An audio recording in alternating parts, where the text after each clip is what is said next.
Shalom Bapak Ibu dan saudara-saudari yang terkasih di dalam Tuhan Yesus Kristus. Saat ini kita akan melakukan persekutuan doa keluarga secara online. Adapun tema persekutuan doa keluarga kali ini yaitu kasihnya menghidupkanku.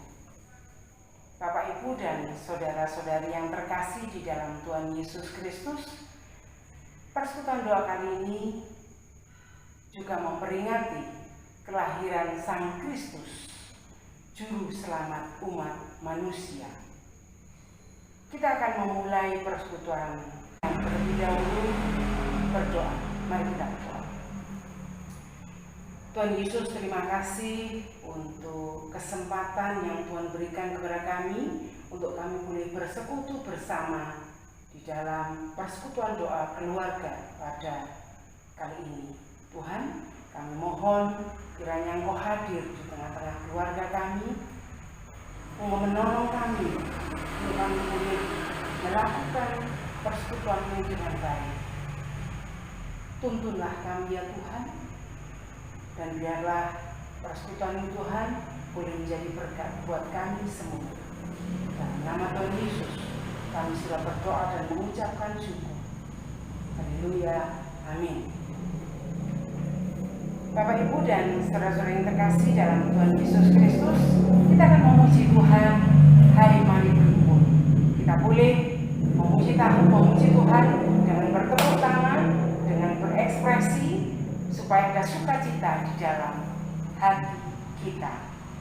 Hari mari berkumpul dan bersukaria, hari mari semua keberkahan. Berhati Raja Bapa surga, sembah dan puji Dia, sembah dan puji Dia, sembah dan puji Dia. Tuhanku, Tuhan yang ilahi, Allah yang sejati, laku menjadi manusia. Hanya sendiri dalam rumah insan, sembah dan puji Dia, sembah dan puji Dia, sembah dan puji Dia. Tuhanku, sembah dan puji Dia. Tuhanku, sembah dan puji Dia, sembah dan puji Dia.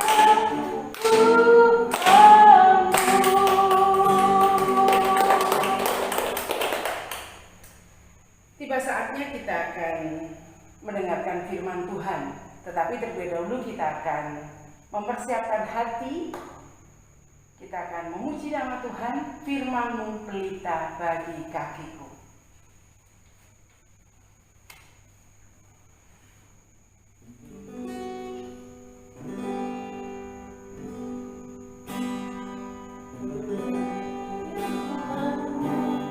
Pelita bagi kakiku, terang bagi jalanku.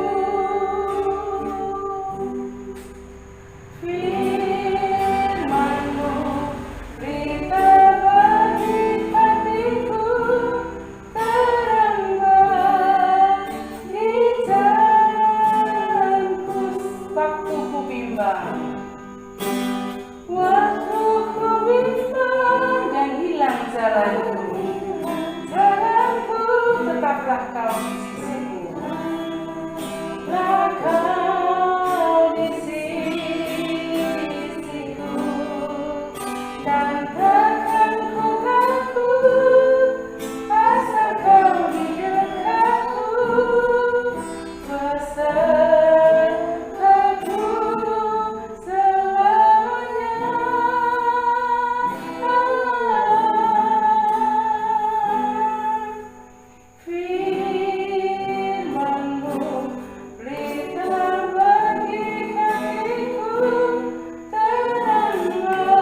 firman Tuhan.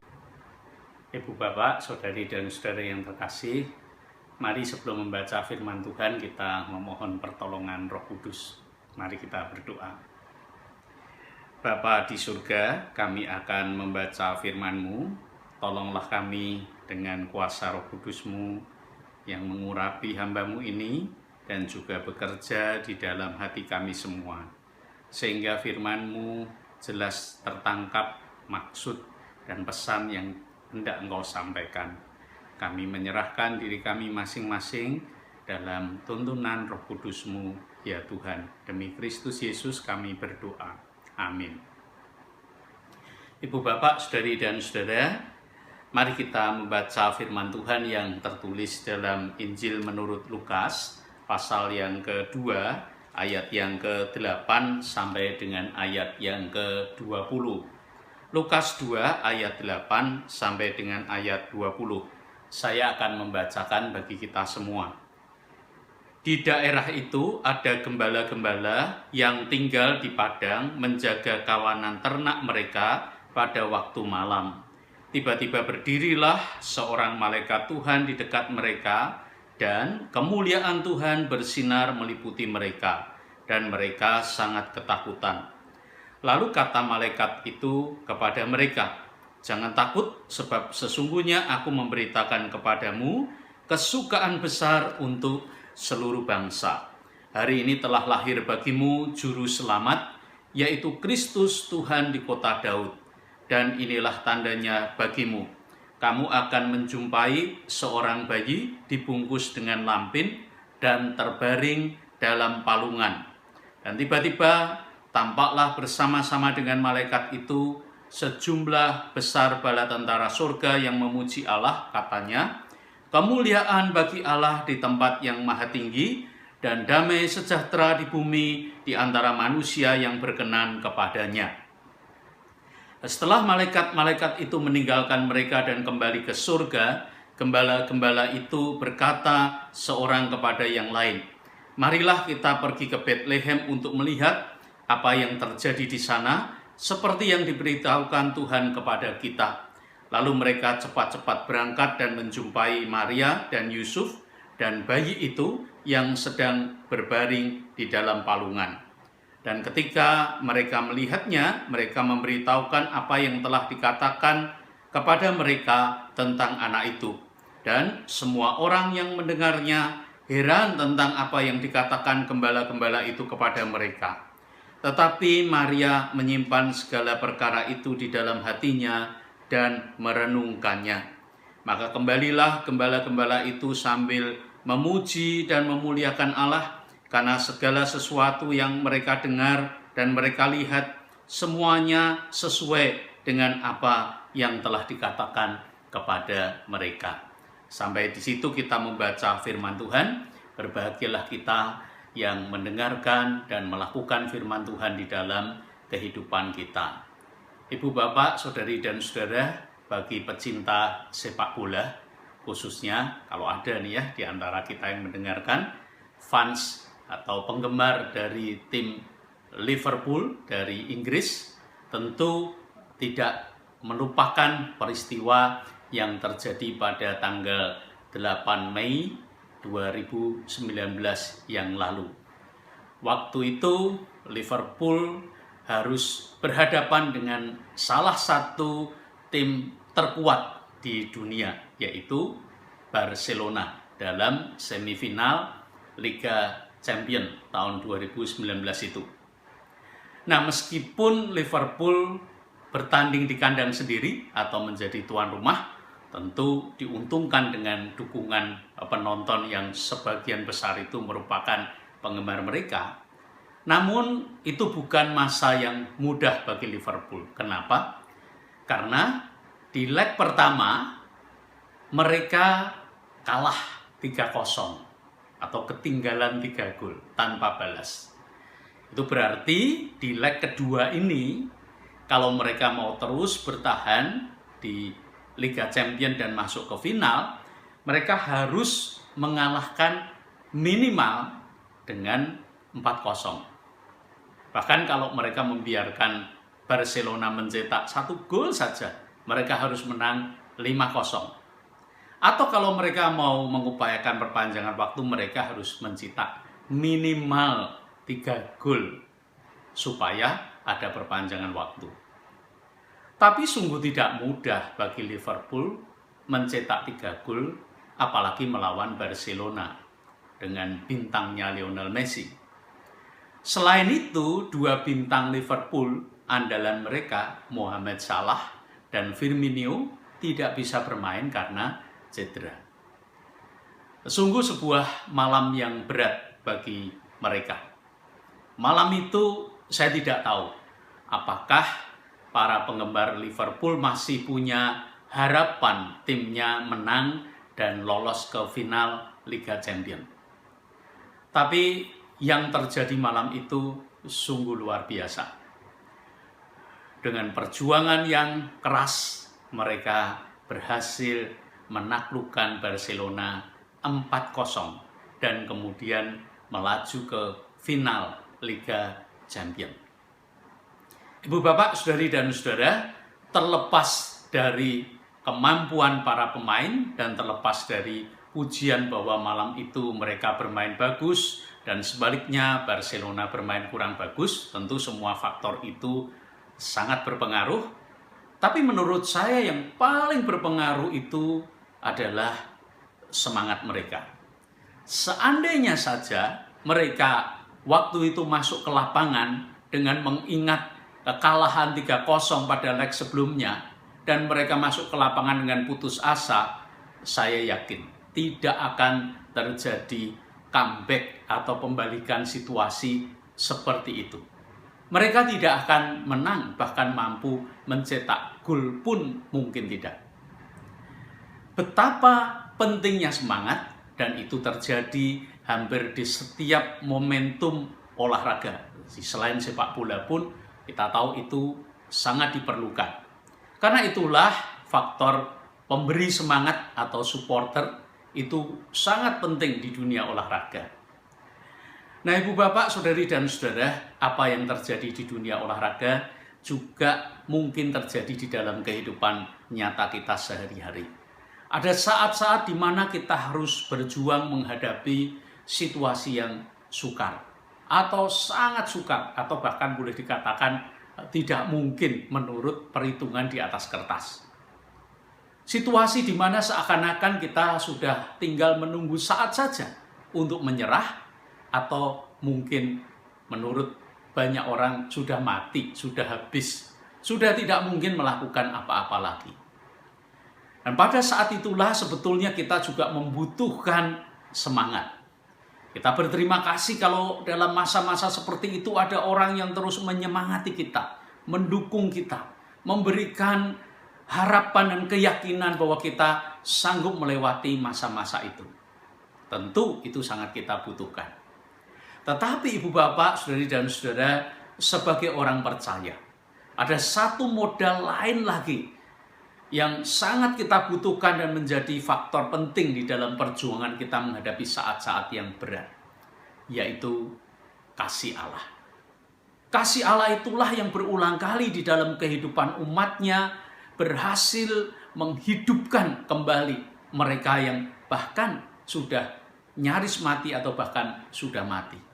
Bahkan mereka yang sudah tidak tahu dari mana mendapatkan semangat itu, ketika mengenang kasih Tuhan, mereka bisa mendapatkan kembali keyakinan bahwa oleh kasih-Nya Tuhan akan menolong mereka melewati masa-masa yang sukar itu. Nah, kita semua sesungguhnya pernah mengalami saat-saat seperti itu. Firman Tuhan hari ini menjelaskan kepada kita bagaimana kasih Allah itu hadir di tengah kehidupan manusia yang sukar, di tengah keputusasaan kita manusia. Apa yang disampaikan oleh malaikat kepada para gembala itu dicatat di ayat 11 khususnya. Setelah mereka berkata, "Jangan takut, sesungguhnya aku memberitakan kepadamu kesukaan besar untuk seluruh bangsa." Apa itu kesukaan besar? Nah, istilah kesukaan besar ini sebetulnya bukan hanya soal sukacita sebagai perasaan atau sebagai sesuatu yang membuat hati kita senang. Tidak. Tapi sukacita besar ini terkait dengan situasi di akhir zaman. Artinya ini merupakan istilah ekatologis yang berbicara tentang kemenangan yang total, kemenangan yang penting yang akan diperoleh oleh setiap orang percaya. Nah, tetapi di sisi lain kita tahu bahwa itu bukan sesuatu yang gampang. Orang-orang Yahudi itu berjuang keras agar mereka bisa menjalankan kehidupan keagamaan mereka dengan baik. Dan di zaman Yesus, kita tahu banyak orang yang juga putus asa karena mereka tidak semuanya mampu menjalankan itu dengan baik. Yesus pernah memanggil misalnya orang-orang yang seperti itu lelah menjalankan kewajiban agama mereka dengan mengundang mereka, "Hai, mari kepadaku yang letih lesu dan berbeban berat." Kalau hanya bertumpu pada kemampuan menjalankan kewajiban agama, mereka tidak akan sanggup mendapatkan sukacita yang besar seperti yang dimaksudkan di ayat 10 itu. Tapi ayat 11 memberi jalan keluar. Di sana dikatakan, "Hari ini telah lahir bagimu juru selamat, yaitu Kristus Tuhan di kota Daud." Nah, berita inilah yang dinanti-nantikan oleh umat Israel. Berita inilah yang ditunggu-tunggu oleh umat Tuhan di tengah keletihan dan ketidakmampuan mereka memperjuangkan kehidupan mereka. Nah, yang menarik adalah berita ini disampaikan pertama kali justru kepada para gembala. Sepintas ini menimbulkan pertanyaan, bukankah kelahiran Kristus Sang Mesias itu menjadi urusan yang terutama bagi kaum beragama? Dan seharusnya kalau berita ini disampaikan, tempat pemberitaannya mestinya itu ya di Yerusalem. Bukankah di situ tuh pusat keagamaan mereka, di mana tokoh-tokoh agama yang berkaliber tinggi atau boleh dikatakan ya yang dipercaya ya punya kredibilitas tinggi itu ada di sana. Dan sebetulnya jarak dari Yerusalem ke Efrata, tempat di mana peristiwa ini terjadi, itu hanya sekitar 3,2 kilometer. Nah, apakah ini salah tempat? Apakah malaikat ini seperti pemain para layang atau tentara yang pakai parasut tetapi mendarat di tempat yang salah? Sepertinya demikian. Salah ini bukan cuma lokasi yang selisih 3,2 km saja, bukan. Tetapi rasanya, personnya juga salah. Para gembala ini bukanlah orang-orang yang kredibel secara rohani. Karena pekerjaan mereka termasuk orang yang sulit menjalankan kewajiban keagamaan mereka. Boleh dikatakan, ibu bapak dan saudari-saudara, mereka adalah orang yang paling belakang di dalam urusan keagamaan. Apakah tidak salah tempat? Apa artinya dan apa maksudnya berita kelahiran Mesias itu diberikan kepada mereka? Justru melalui pertanyaan-pertanyaan itulah kita bisa menemukan betapa besarnya kasih Allah bagi manusia. Berita sukacita besar ini diberikan kepada para malaikat, orang-orang yang justru paling tidak berdaya dari sisi keagamaan, yang paling tidak berpengharapan kalau mau bicara tentang akhir zaman. Tetapi merekalah yang mendapat kasih dan anugerah itu. Para gembala yang karena kehidupannya sehari-hari yang berat, yang harus bekerja keras, sampai seakan-akan mereka tidak mampu lagi menjalankan kehidupan rohani mereka. Tidak mampu menjadi orang yang cukup rohani menurut penilaian masyarakat pada waktu itu. Tetapi merekalah justru orang yang mendapatkan kasih. Jadi sebetulnya Tuhan itu tahu siapa orang yang paling membutuhkan kasih-Nya. Orang yang paling membutuhkan kasih-Nya adalah orang yang tidak berdaya. Orang yang merasa lelah baik menjalankan kewajiban kehidupannya sehari-hari, memikul beban tanggung jawabnya sehari-hari, maupun lelah atau lemah dalam menjalankan kewajiban keagamaannya. Kita tidak boleh berputus asa di dalam kondisi yang sedemikian.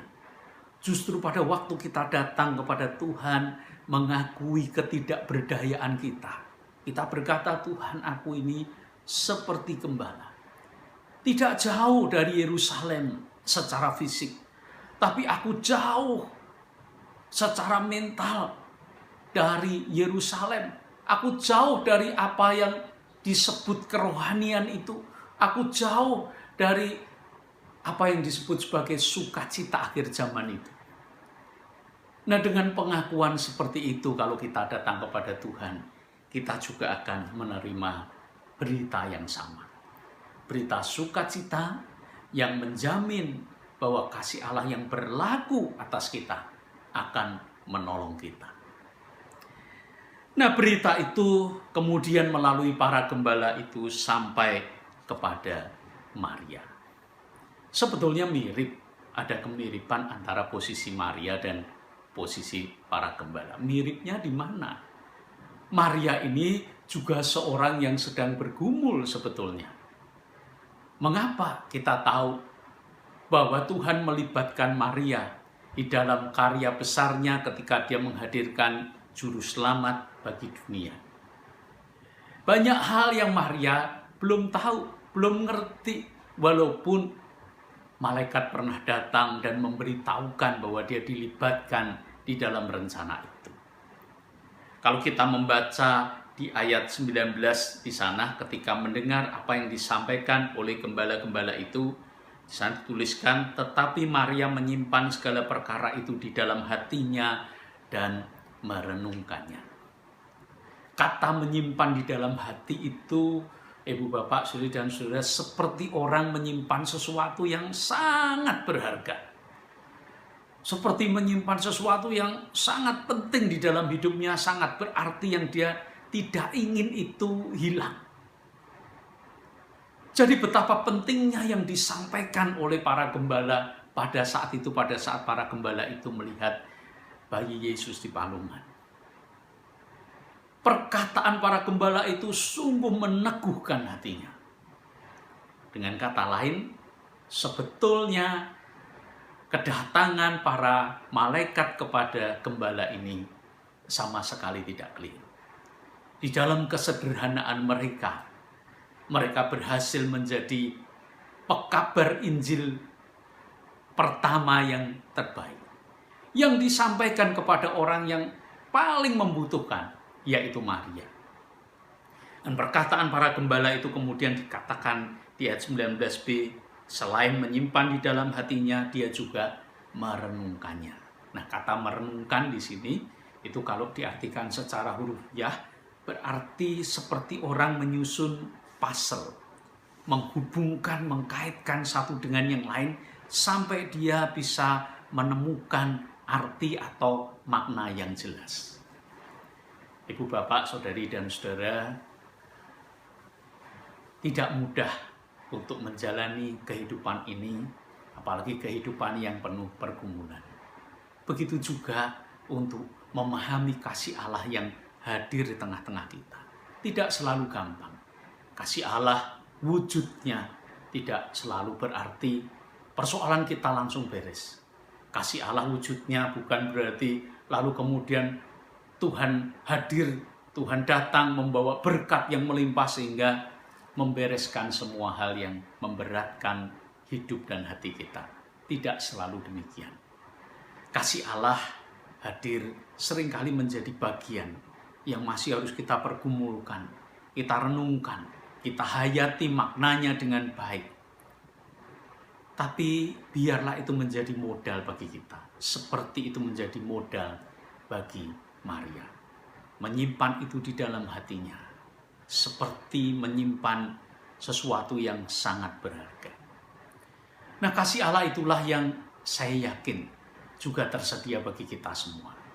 Bagi saudara-saudara khususnya yang berada dalam posisi yang sangat lemah, yang tidak berdaya, yang Kalau seperti Liverpool menghadapi Barcelona, sudah kalah telak 3-0 di leg pertama. Harus berjuang sedemikian keras melawan sesuatu yang nampaknya mustahil untuk ditaklukkan. Kalau semangat manusia bisa mengatasi itu, apalagi kalau semangat kita ditambah dengan kasih Allah sebagai faktor yang paling utama. Mari kita hadapi persoalan-persoalan hidup kita seberat apapun dengan mengingat bahwa kasih Allah hadir mendampingi kita. Semakin kita merasa lemah, semakin kuatlah kasih Allah itu menopang kita. Amin. Saat teduh bagi kita semua. Terima kasih untuk firman Tuhan yang sudah disampaikan. Semoga kita semua bisa mendapat pencerahan dan bisa menjadi pelaku-pelaku firman. Bapak, Ibu, dan saudara-saudara yang terkasih dalam Tuhan Yesus Kristus, tiba saatnya kita akan memberikan persembahan, kita akan memuji Tuhan.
Mari kita berdoa, doa persembahan. Saya minta Kak Dinda untuk memimpinnya. Saya persilakan Kak Dinda. Baik, mari Bapak, Ibu, Saudara, kita berdoa. Tuhan, terima kasih sekali karena Engkau memberikan kami kesempatan untuk beri kepada Tuhan. Kiranya apa yang ini bisa Engkau gunakan untuk gereja-Mu. Terima kasih Tuhan, dan serahkan persembahan ini ke dalam kami dan penyertaan-Mu. Dalam nama Tuhan Yesus kami berdoa dan ucap syukur. Amin. Amin. Kita akan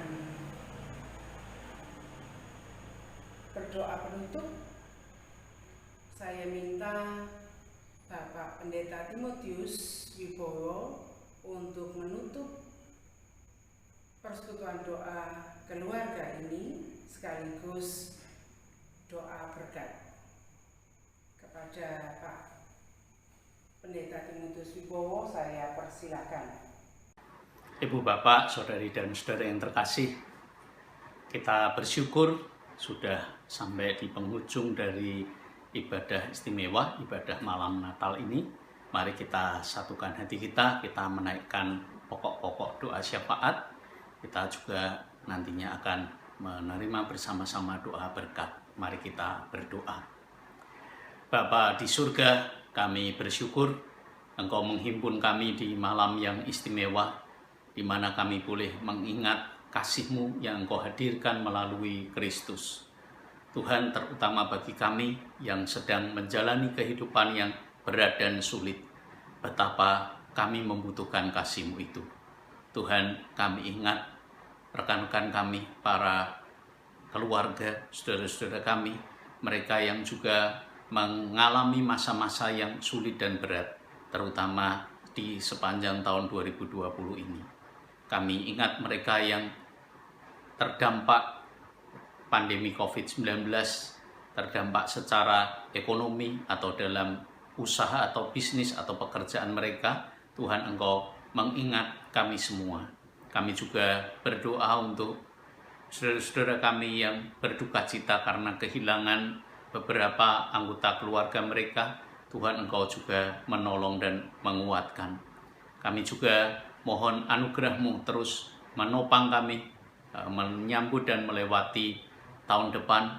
Biarlah semangat untuk menyambut Natal dan juga dengan mengingat kasih-Mu yang besar itu, kami boleh menjalani masa-masa yang mungkin tidak gampang di tahun depan ini. Dengan menggumulkan, dengan melihat anugerah dan kebaikan-Mu yang selalu menyertai kami. Bapa di surga, kami juga mohon pertolongan Tuhan untuk bangsa dan negara kami, terutama untuk kesatuan dan persatuan, juga untuk keamanan, dan serta kami berdoa untuk toleransi antar umat beragama di Indonesia ini. Berkati pemerintah kami, terutama para pejabat, para pemimpin agama, dan juga para pembuat kebijakan, serta penegak hukum dan juga penjaga keamanan. Tuhan, biarlah Engkau yang menolong kami semua sehingga kami boleh menjalani kehidupan berbangsa dan bernegara dengan lebih baik pada tahun yang akan datang. Tuhan, kami juga secara khusus berdoa bagi jemaat-Mu, terutama GKI Residen Sudirman Bajem Mulyosari. Tuhan, Engkau juga menyertai pertumbuhan iman umat-Mu di sini. Kami juga mohon supaya ketika kami masih harus menjalani masa-masa yang tidak biasa, kami boleh tetap melakukan karya pelayanan kami dengan baik. Berkatilah rekan-rekan yang duduk sebagai badan pimpinan bakal jemaat Bajem Mulyosari.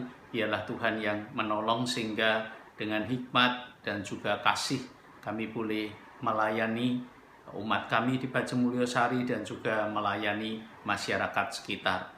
Berkati relasi kami dengan pemerintah maupun dengan masyarakat sekitar, ya Tuhan. Kami menyerahkan pergumulan keluarga kami masing-masing ke dalam tangan-Mu. Biarlah kami boleh merasakan sukacita Natal ini juga hadir di dalam keluarga kami, juga melalui diri kami, melalui kasih kami kepada mereka, ya Tuhan.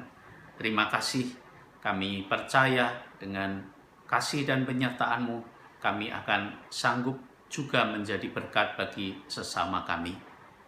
Umat Tuhan yang terkasih, mari kita mengarahkan hati kepada Tuhan dan menerima berkat-Nya.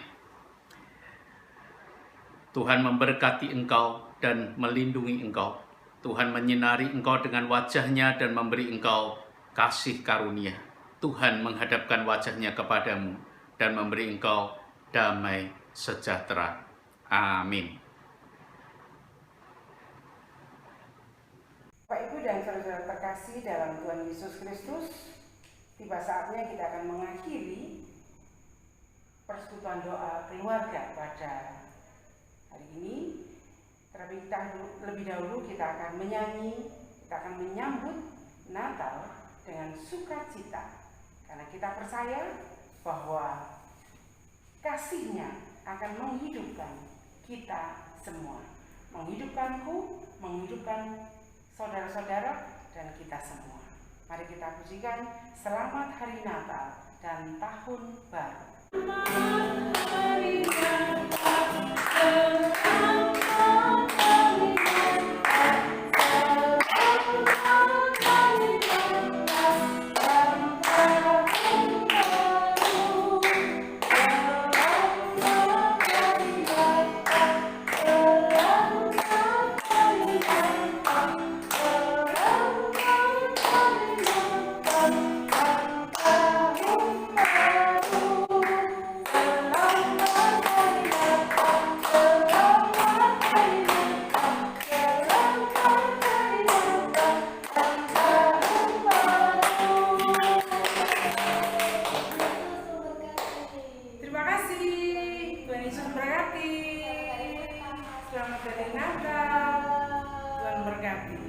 Kami sekeluarga mengucapkan Selamat Natal 2020 dan Tahun Baru 2021. Kiranya kasih setia Tuhan beserta dengan Bapak, Ibu, serta saudara-saudara sekalian. Tuhan Yesus memberkati. Kami mengucapkan Selamat Natal 2020 dan Tahun Baru 2021. Tuhan Yesus memberkati.